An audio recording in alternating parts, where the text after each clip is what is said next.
할 것이니라. 아멘. 성경에 보면 정말 그 아름다운 이름들이 많이 나오는 것 같아요.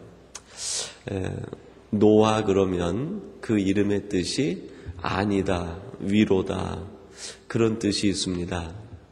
하나님으로부터 위로를 받은 사람, 하나님으로부터 안위를 받은 사람인 동시에 그 이름대로 그 시대에 수많은 백성들에게 평안을 줄 수 있는 사람이 노아였다. 그런 노아를 가리켜서 하나님은 당대의 의인이었다, 그렇게 표현하시기도 합니다. 또 하나님은 이름을 바꾸어서 사용하시기도 합니다. 아브라함이라고 하는 우두머리, 족장, 그런 뜻의 이름을 가진 사람이 있었는데 그를 변화시켜서 너는 아브라함이다, 열국의 아비고 믿음의 조상이 될 것이다, 이름을 바꾸어서 하나님이 쓰기도 하셨습니다. 가장 대표적인 이름이 바뀌어서 쓰인 사람이 야곱이라고 할 수 있겠어요. 야곱이라는 말이 발 뒤꿈치를 잡았다, 경쟁하다, 그런 뜻이 있는데 순수 우리 한국말로 한다고 하면, 제가 그 교회 학교에서 주일학교 전도사로 있을 때 그 이름을 뺀질이다, 그렇게 바꾸어서 아이들에게 설교한 적이 있어요. 우리 순수한 한국말로 하면, 야곱하면 아마 그대로 뜻을 바꿔 표현한다고 하면 뺀질이다, 그런 뜻이 가까울 것 같아요. 근데 하나님이 그의 이름을 이스라엘로 바꾸어서 사용하지 않았습니까? 하나님과 겨루어서 이겼다. 얼마나 그 승리자의 이름입니까? 순수 한국말로 바꾼다고 하면 으뜸이라는 거죠. 최고다, 너는 승리자다. 여러분들이 으뜸으로의 삶을 사시게 되기를 주님의 이름으로 축원합니다. 또 다윗이라는 이름도 얼마나 아름답습니까? 능동태로 하면 사랑한다, 수동태로 하면 사랑받는다. 적극적으로 살면 오직 하나님을 사랑하며 살겠습니다, 그런 고백이 그 이름에 담겨 있죠. 그리고 언제나 나는 하나님 앞에 선 수동적으로 하나님의 사랑을 마치 해바라기처럼 바라보면서 살겠습니다. 하나님의 사랑을 받지 못하면 나는 한 걸음도 나아가지 않겠습니다. 그런 뜻이 그 이름에 담겨 있지 않겠습니까? 적극적으로 하면 오직 하나님만 사랑하고, 하나님의 사랑이 아니면 나는 한 발자국도 움직이지 않겠습니다. 이런 사람을 어찌 하나님이 사랑하지 않겠습니까? 그래서 그를 가리켜 하나님이 말씀하기를 너는 내 마음에 합한 사람이다. 하나님이 그렇게 그를 지극히 높여서 칭찬해 주셨습니다. 여러분들은 여러분의 신앙적 이름으로 어떤 이름들을 갖고 계십니까? 여러분들이 이 땅에서 아브라함이 되시고, 여러분들이 다윗이 되시고, 여러분이 이스라엘이 되어서 하나님의 놀라운 축복과 은혜를 누리는 하나님의 사람이 되시기를 간절히 바랍니다. 그런데 오늘 본문에도 보니까 정말 내 이름이 되었으면 좋겠다 싶을 정도로 아름다운 이름 가진 두 사람이 나옵니다. 그 사람이 부사렐과 오홀리압이라고 하는 사람입니다. 부사렐 하는 뜻은 하나님의 날개 아래, 그런 뜻이에요. 다른 그 주석에서는 하나님의 날개를 하나님의 그늘, 그렇게 바꾸어서 해석한 책도 있습니다. 그래서 하나님의 그늘 아래, 그런 뜻도 새겨져 있어요. 이 부사렐 하는 이름, 우리가 들으면 부사렐이지만 히브리 사람들이 서로 주고받을 때에 그를 부르는 어른들과 친구들, 그리고 많은 사람들이 뭐라고 부른 겁니까? 하나님의 그늘 아래야 이리 와라. 하나님의 날개 아래야 이리 와라. 그리고 늘 불러준 거죠. 그 고백이 그 사람의 인생을 결정하게 된 겁니다. 부모님이 그의 이름을 붙여주었을 때 너는 세상의 그늘 아래, 너는 세상의 날개 아래, 욕심의 날개 아래 사는 사람이 아니라 너는 하나님의 날개 아래, 하나님의 그늘 안에 거하는 사람이 되거라.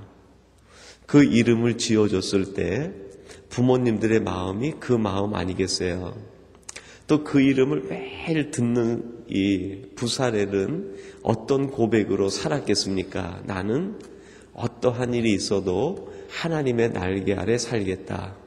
하나님의 그늘 아래 살겠다. 오래전에 방영된 영화 가운데 그 인디언의 이름을 그 영화 이름으로 해서 만든 영화가 있었죠. 늑대와 함께 춤을. 그런 영화 제목이 있었는데요.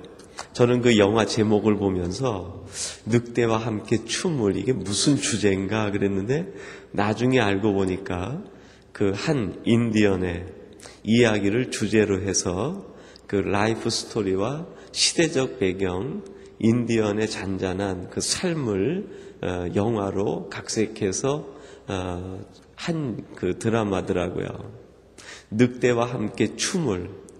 그 이름도 멋진데 만약에 그 조상이 하나님을 알았다고 하면 뭐라고 이름을 붙여주었을까요? 너는 평생 하나님과 함께 춤을 추는 사람이 되어라. 하나님과 함께 춤을 이렇게 했으면 아마 그 인디언의 삶이 얼마나 멋있었을까 하는 생각을 해본 적이 있었습니다. 여러분들이 하나님 날개 아래 거하시고 하나님의 그늘 아래 거하셔서 세상과 함께 춤을 추는 사람이 아니라 하나님과 함께 춤을 추는, 하나님과 함께 기쁨의 노래를 부르시는 하나님의 사람들이 되시기를 주님의 이름으로 축원합니다. 그리고 오홀리압 그랬는데 오홀리압이라는 뜻은 하나님의 집, 하나님의 장막 그런 뜻입니다. 내가 비록 세상에 살고 있지만 나는 하나님의 장막 속에 거하겠습니다. 그런 뜻이 담겨있는 이름 아니겠어요? 부모가 그 이름을 지어줬을 때 너는 이 광야에서 살아가지만 너는 하나님의 장막 속에 거하는 사람이 되어라. 이 오홀리압과 부사렐이 태어났을 때에는 애굽의 가장 어려운 시기에 태어나게 되었습니다. 여러분, 우리가 아는 대로 이 부사렐 오홀리압이 나이가 들어봐야 아마 그 나이가 모세 나이 이상은 되지 않았을 것 같아요. 우리가 아는 대로 모세의 출생의 배경을 압니다. 모세가 태어날 즈음에 애굽 왕이 조소를 내렸는데 그 조소 내용이 무엇입니까? 애굽에서 태어나는 히브리 남자 중에 모든 아이들은 태어남과 동시에 다 죽일 것을 명령했습니다. 모세도 죽어야 될 운명으로 태어났는데 그의 부모들이 생명을 걸고 그 모세의 생명을 구원해 준 것 아닙니까? 목소리가 커지고 우는 소리가 커져서 집 밖으로 나가게 되니까 집에 함께 있지 못하고 그의 생명을 하나님께 맡기고 갈대로 상자를 엮어서 나일강에 띄어보낸 거예요. 근데 이 모세가 애굽 그 공주의 손에 걸려서 생명을 구출받게 되고 결국 이스라엘 백성들을 구원해내는 민족의 지도자로 선택이 돼서 사용받게 되었습니다. 모세가 그런 시기적인 어려울 때 생명이 구출받았다고 하면 여러분이 오홀리압과 부사렐도 비슷한 과정이 있지 않았겠습니까? 아마 부모들이 갈등했을 거예요. 이 아이를 죽여야 되느냐, 살려야 되느냐. 근데 부모들이 결심을 합니다. 이 아이를 살려야 되겠다. 그래서 부모가 이름을 지어주는 거죠. 너는 비록 지금 이 애굽의 어려운 세상에서 태어났지만 너는 하나님의 날개 아래 거하는 사람이다. 하나님이 너를 지켜주시고 너는 평생 하나님의 그늘 아래 살아가야 된다. 오홀리압도 마찬가지죠. 그래서 오늘 성경에 보면은 그 개인보다 그 개인의 부모에 대해서 얘기를 해요. 부사렐의 부모가 누구고 할아버지가 누구냐? 오홀리압의 부모가 누구냐?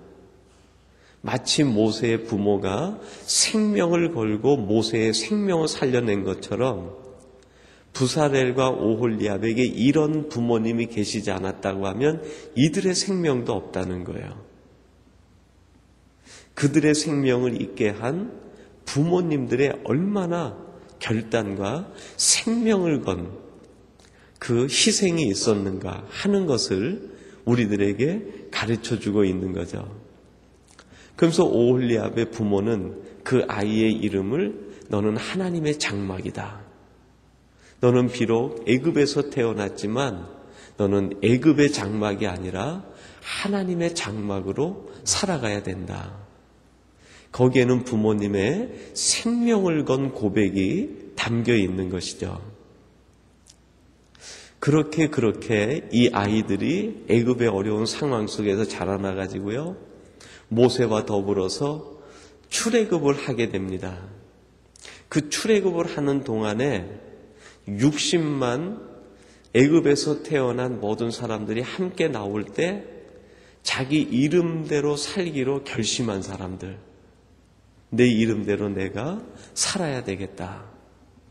내 생명을 살려주신 부모님들의 그 희생과 신앙을 내가 헛되이 돌리지 않고 살겠다. 단단히 결심한 사람들이 있어요. 그 사람 중에 누가 있는 거예요? 바로 이 부사렐과 오홀리압이 있는 거죠. 이 사람만 그렇겠습니까? 우리가 아는 대로 출애굽에 차기 지도자 여호수아와 갈렙이 있는데 여호수아와 갈렙도 모세 못지않은 어려운 생명을 구원받은 시기를 거치고 살아간 사람이 있어요. 여호수아가 모세의 몸종이 돼서 평생을 섬길 때 그의 나이가 약 40세였습니다. 갈렙도 비슷한 나이였죠. 모세가 80세였을 때 그들이 약 40대에 그 당시 가장 힘있는 지도자 젊은 이들이었다고 하면 그들도 모세 못지않은 생명의 위기를 경험하고 살아남은 사람들이에요. 하나님이 왜 나를 살려주셨는가? 하나님이 왜 나를 지금까지 이렇게 있게 하셨는가? 아마 여호수아와 갈렙, 오홀리압, 또 부사렐 이런 사람들은 자기가 지금까지 살아오면서 이웃집들의 애환을 전부 경험했을 것입니다. 건너 옆에 집에 아이가 태어났는데 그 아이는 산파가 와서 무참하게 죽였는데 여호수아와 갈렙은 생명의 건짐을 받은 거예요. 도대체 이게 무슨 이유일까? 그때 내가 태어날 때 죽었어야 되는데 왜 내가 죽지 않고 여호수아라는 이름으로 살아남았을까? 너는 구원이다. 그런 뜻으로 내가 왜 살아남았을까? 아마 여호수아는요, 하루하루 사는 순간순간이 매일매일 하나님의 구원해 주시는 구원을 경험하며 살아갔을 것입니다. 오늘 내가 죽지 않은 것 하나님의 은혜다. 오늘 내가 죽지 않은 것은 하나님의 지키심이다. 이 고백으로 똘똘 뭉친 사람들이 이 사람들이었어요. 근데 애굽에서 나온 60만 그 모든 사람들이 결국 따지고 보면 다 하나님의 이런 은혜 가운데에 생명의 건짐을 받은 사람들이에요. 그들이 당연히 살아남은 것이 아니라 그들이 살아남은 한 사람 한 사람에겐 하나님의 이 놀라운 돌보심이 죽을 수밖에 없는데 살아남은 거예요. 이 기적 같은 일이 그들에게 있었던 거죠.